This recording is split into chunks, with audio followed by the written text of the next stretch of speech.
Hey guys, कैसे हो आप सब लोग। तो आज हम बात करने वाले अवेंजर असेंबल के 12th एपिसोड के बारे में। तो एपिसोड की स्टार्टिंग में अवेंजर्स रैकिंग क्रू को पकड़ रहे थे। सारे अवेंजर्स उन लोगों के साथ फाइट कर रहे थे, लेकिन फैल्कन सिर्फ लोगों को बचा रहा था। फिर सब लोग मिलकर रैकिंग क्रू को पकड़ लेते और फिर सब लोग अवेंजर्स के पास चले जाते, लेकिन फैल्कन के पास कोई भी नहीं था, क्योंकि फैल्कन को कोई जानता भी नहीं था कि वो अवेंजर्स में है और फैल्कन को इस बात का बुरा लगता है। तभी कैप्टन उसके पास आता है और उसको समझाता है कि अवेंजर्स अपनी पहचान का भूखा नहीं होता। फैल्कन उसकी बात समझ जाता है, लेकिन फैल्कन सिर्फ ये चाहता था कि लोगों को पता हो कि मैं भी अवेंजर हूँ। फिर उन सब के सामने इम्पॉसिबल मैन आता है और सारे अवेंजर्स में कमियां दिखाने लगता है। हॉकाय बहुत ही ज़्यादा बोलता है, हल्क स्माइल नहीं करता है। थॉर और टोनी दोनों अतीत में हैं और वीडियो एकदम परफेक्ट है, लेकिन वो फैल्कन को अपनी मूवी का हीरो बनाना चाहता था और इसीलिए वो रैकिंग क्रू को आज़ाद कर देता है ताकि वो फाइट दोबारा रिकॉर्ड कर सके। फिर रैकिंग क्रू फैल्कन पर हमला कर देते हैं। अवेंजर्स उसकी मदद के लिए जाते हैं, लेकिन इम्पॉसिबल मैन अवेंजर्स को पकड़ लेता है। फिर सारे अवेंजर्स उसको तोड़ने में लग जाते हैं। फिर टोनी उसके बारे में इन्फॉर्मेशन लेता है और शील्ड के डेटा के हिसाब से इसकी खतरे की रेटिंग है 10। फैल्कन इम्पॉसिबल मैन को कहता है कि अवेंजर्स को आज़ाद करो,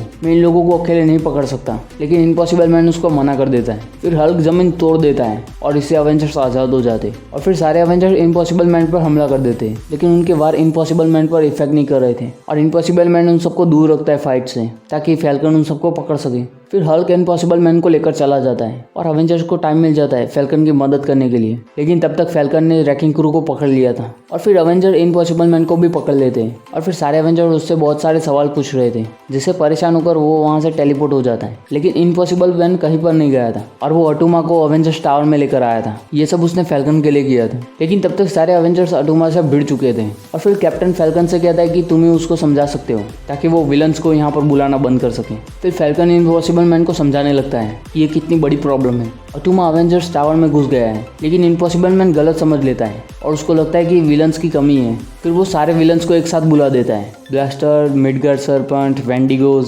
फिर फैल्कन इम्पॉसिबल मैन से कहता है कि मैं सिर्फ बचाने का काम करता हूँ और ये सिर्फ अवेंजर्स के बैकअप के लिए। और इम्पॉसिबल मैन कहता है कि अगर तुम्हें ये पसंद नहीं तो मैं उसको हटा देता हूँ और सारे विलन्स वहाँ से टेलीपोर्ट हो जाते हैं। फिर इम्पॉसिबल मैन सारे अवेंजर्स के सामने होता है और वो कहता है कि अगर तुम लोग इन सब से नहीं निपट सकते तो सारे एलियंस से कैसे निपटोगे। फिर अवेंजर्स को पता चलता है कि अर्थ पर हमला होने वाला है एलियंस का, और ये सब कुछ इम्पॉसिबल मैन ने नहीं किया था।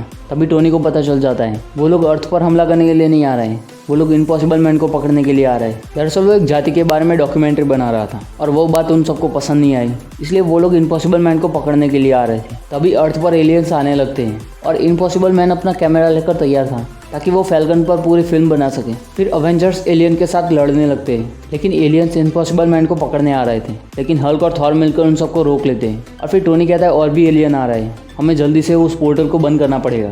और फिर उन दोनों को एक आइडिया आता है इम्पॉसिबल मैन को उनके खिलाफ ही इस्तेमाल करने का। फिर फैल्कन इम्पॉसिबल मैन के पास जाता है और कहता है कि मैं तो सिर्फ टीम का हिस्सा हूँ, असली हीरो तो तुम हो। और फैल्कन उसका फैन हो जाता है और वो उसको एक सीन करने के लिए कहता है और ये सुनकर इम्पॉसिबल मैन भी मान जाता है, लेकिन वो फैल्कन से कहता है कि अगर तुम इस फिल्म में नहीं रहोगे तो तुम्हारी पहचान नहीं बन पाएगी और कोई भी तुम्हें नहीं जानेगा। फिर फैल्कन कहता है कि मैं नहीं चाहता कि कोई भी मुझे जाने, मैं इस काम को पूरा करना चाहता हूँ और ये काम हम सब मिलकर पूरा करेंगे। फिर फैल्कन कैमरा लेकर तैयार था उसकी फिल्म शूट करने के लिए। इम्पॉसिबल मैन को सिर्फ मिसाइल बनना था और एलियंस के पोर्टल में जाकर फट जाना था ताकि वो पोर्टल बंद हो जाए। फिर सारे अवेंजर्स मिलकर उस रॉकेट को स्पीड देते हैं और इम्पॉसिबल मैन उस पोर्टल में जाकर फट जाता है, जिससे वो पोर्टल बंद हो जाता है। और फिर लोग भी फैल्कन को जानने लगे थे और उसको एक अवेंजर मानते हैं। फिर अवेंजर्स को लगता है कि इम्पॉसिबल मैन मर चुका है, लेकिन वो अपना कैमरा लेने के लिए वापस आता है और वो फैल्कन को बाय कहकर चला जाता है और ये एपिसोड यहीं पर खत्म हो जाता है। हम अवेंजर्स हैं, हम उन्हें हैंडल कर सकते हैं, हम कुछ भी कर सकते हैं। बस मुझे कहीं से थोड़े तीर मिल जाए। मेरी अलमारी में एक वेंडिगो है। ये विंडिगो क्या होता है? कुछ नहीं।